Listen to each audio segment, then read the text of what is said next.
tu aimes ce que je fais, mets un pouce bleu. Et si tu veux t'abonner, n'oublie pas de cliquer sur la cloche, comme ça tu auras les notifications pour mes prochaines vidéos. Allez, merci d'avance. Bonjour à tous, c'est Electron Libre et aujourd'hui on va faire une petite vidéo sur la Tesla Model 3 SR Plus en supercharge sur les chargeurs V3. Alors il s'agit d'un modèle 2020 californien, hein, c'est pas les batteries chinoises, donc en principe ça devrait charger à bloc. Eric, ta voiture elle est à combien de pourcents? Là elle doit être à 10-15. Donc 10-15%, ça devrait être optimal pour avoir une charge vraiment pleine. On va voir à combien ça charge une Model 3 SR Plus sur un V3. Donc le V3 il se présente comme ça, c'est différent des chargeurs habituels. On n'a qu'une seule poignée, combo CCS, on n'a plus la type 2 en plus. Donc là, on décroche le pistolet et on branche. Il y a un petit bouton dessus, voilà. Donc ça marche exactement comme un superchargeur normal, mais la différence c'est que ça devrait charger beaucoup plus vite. Alors Alison, on va aller à l'intérieur. Voilà. Donc là pour l'instant on charge à 82 kW et on va voir jusqu'à où ça peut monter.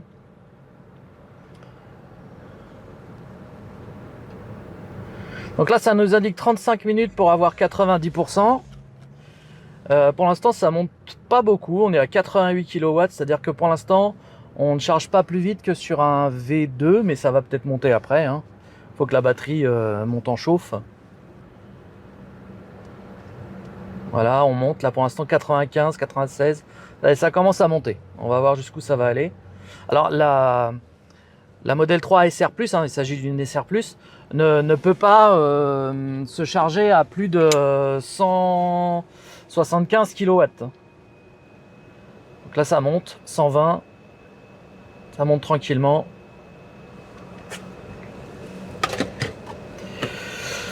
126, 127. Alors on n'est pas à 0% non plus, hein. Comme disait Eric, on est à 10-15%. 130 kW. On n'obtiendra pas les 250, hein, c'est une SR+, donc c'est normal. Mais déjà 133, on est presque à 1000 km/h. 976 km/h. Et vous voyez qu'en quelques secondes, on a déjà récupéré de quoi faire 20 km. Voilà, pour l'instant, ça stagne à 130. Donc, il faut savoir que les superchargeurs, quels qu'ils soient, hein, n'ont pas leur puissance permanente pendant toute la charge, hein. C'est une moyenne. Donc, ils peuvent grimper à 250 en pic. Sur une SR+, ça peut monter jusqu'à 175 en pic, mais pendant quelques secondes en fait, hein. Pendant toute la charge, la moyenne, c'est environ 60-70. Hein. Donc là, on est à 122 pour l'instant. Donc bien entendu, on testera également sur la long range, mais là, la mienne, il me reste 70%, donc ça va pas charger vite. Je vais quand même la brancher, hein, pour voir. Mais donc là, on va laisser charger tranquillement. Moi, je vais brancher la mienne, je vais en profiter aussi. Mais moi, j'ai pas besoin de la charger. C'est comme je suis là, j'en profite.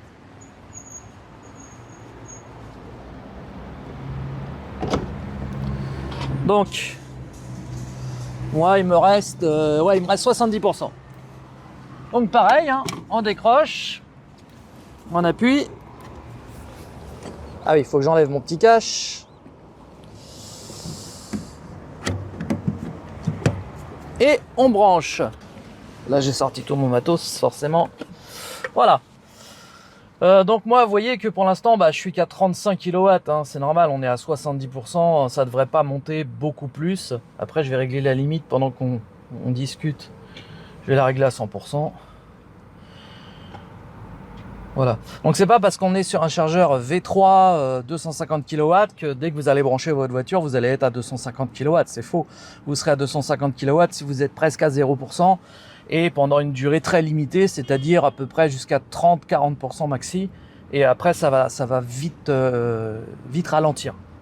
Donc là, moi, je suis qu'à 35 et je pense pas monter plus haut. Hein. Avec 71%, ouais, normalement, je pensais être quand même à 50. pensais quand même être au moins à 50, mais bon. On va la laisser charger et on va un petit peu observer ce qui se passe sur l'autre.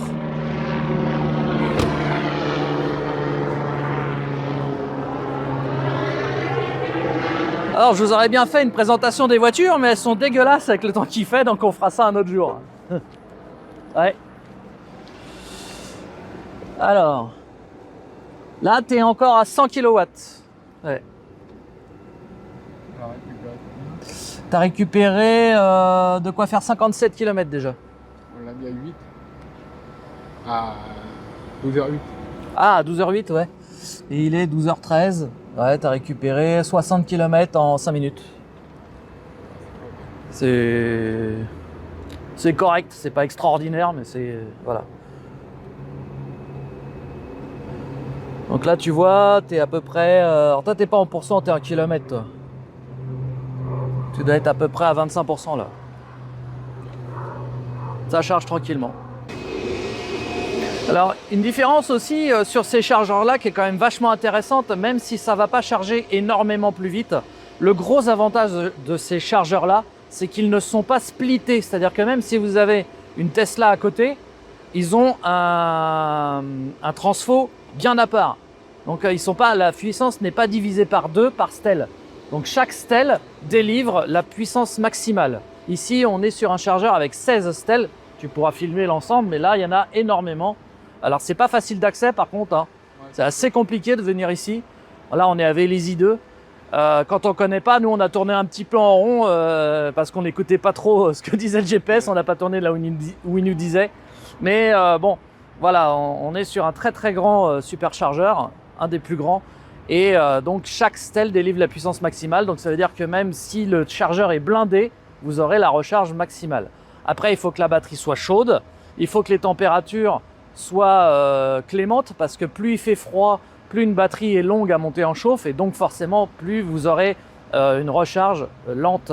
Hein, l'hiver, une voiture électrique en général, ça va pas charger plus lentement sur une prise normale, mais ça va charger plus lentement sur une prise rapide, parce qu'il va falloir que la batterie monte en chauffe et va se mettre en sécurité pour pas abîmer les éléments. Donc quand il fait moins de 10 degrés, vous avez une charge plus lente que quand il fait 20 degrés, c'est évident. Cet été, ta voiture, Eric, tu vas la charger plus vite, hein, et la mienne également. Là, on est sur des températures, aujourd'hui il fait quoi, 8-9 degrés, hein, donc on n'est pas dans les conditions optimales pour avoir une charge ultra rapide. Mais là, bon, ça charge quand même plutôt bien. Hein. Là, tu es sur du 86 kW, tu vois, ça baisse vite. Hein. Ça baisse vite, on est sur du 86 kW. Donc évidemment, même les 175 annoncés sur la SR+, n'y sont pas pour l'instant. Hein. 170, ouais. Ils y sont pas. Hein. Elle était plus de 10, alors elle était à 15. Oui, c'est ça, c'est 170, tu les aurais si tu avais été à 5% ou 0. Mais bon. Tu n'aurais pas dû recharger hier, tu vas charger avec 5%. Ouais, tu avais peur de pas être. Enfin, après, bon, on sait jamais, il suffit qu'on tourne en rond et puis qu'on trouve pas. Bon, voilà. Là, c'est vraiment histoire de tester. Bah, ce qu'on peut voir, donc, on va en résumer, ce qu'on va dire, c'est que les V3 sont plus pratiques dans la mesure où ils ne sont pas divisés en 2 stèles, mais n'espérez pas avoir une charge vraiment plus rapide que si vous étiez tout seul à un V2. Vous allez peut-être avoir un gain de par plein 10 minutes, mais vous ne diviserez pas le temps par 2. Là où ça va vraiment être intéressant, c'est quand il va y avoir les départs en vacances et que les chargeurs vont être blindés de monde, vous arriverez, vous chargerez à fond. Voilà, ça c'est vraiment intéressant. Donc là, on peut voir que ça fait 10 minutes qu'on charge, il est midi 18, hein, et tu as récupéré 106 km de plus, hein, donc il te reste de quoi faire 159, ça veut dire qu'en 10 minutes, tu récupères un petit peu plus de 100 km sur une SR+. 10 minutes 100 km, ça veut dire 30 minutes 300 bornes. C'est pas mal, hein. Ça fait un plein... L'été un peu moins. Un plein en 35-40 minutes. Ouais, puis l'été beaucoup moins. Hein. Ouais, tout à fait. L'été, je récupère 250 km. J'en profite pour vous montrer la superbe planche de bord qu'on a installée sur Neptune. Hein, donc en véritable carbone cette fois-ci. Avec la petite signature Elon Musk que j'avais en rab, que j'ai fait cadeau à Eric. Puis également sa console centrale qui est en véritable carbone également. Voilà. Ça, sa voiture, elle est vraiment de toute beauté également. Très très belle configuration. Voilà, donc ça fait 20 minutes qu'on charge. Alors il fait 11 degrés. Hein. On a récupéré 185 km d'autonomie. Donc voilà, on peut tabler sur un peu moins de 100 bornes toutes les 10 minutes. Évidemment, parce que ça ralentit sur la fin. Là, on n'est plus qu'à 56 kW. Hein. Donc ça charge, pour moi, ça charge vraiment pas vite. Normalement, en tout cas moi sur ma long range, quand je suis à ce niveau-là de batterie, je suis encore à 80 kW. Hein. C'est vraiment nettement plus lent sur la SR+. Maintenant, la batterie étant plus petite, on n'attendra pas longtemps non plus parce que y a moins à remplir. Là, par contre, ça laisse quand même qu'il reste 35 minutes hein, depuis tout à l'heure. Hein. Donc en fait, ça va ralentir vraiment beaucoup sur la fin. Là, de toute façon, on peut voir aussi qu'avec l'augmentation des prix à 37 centimes, on est déjà à 10 euros. 10 euros pour faire, on va dire, on va arrondir 10 euros pour faire 200 km. Bon, voilà, hein, ça commence à avoir un coût, on va dire. Ça reste encore avantageux, mais faudrait pas que ça augmente plus quand même. Hein. Moi, au niveau des augmentations de superchargeurs, là, je trouve qu'on a atteint la limite.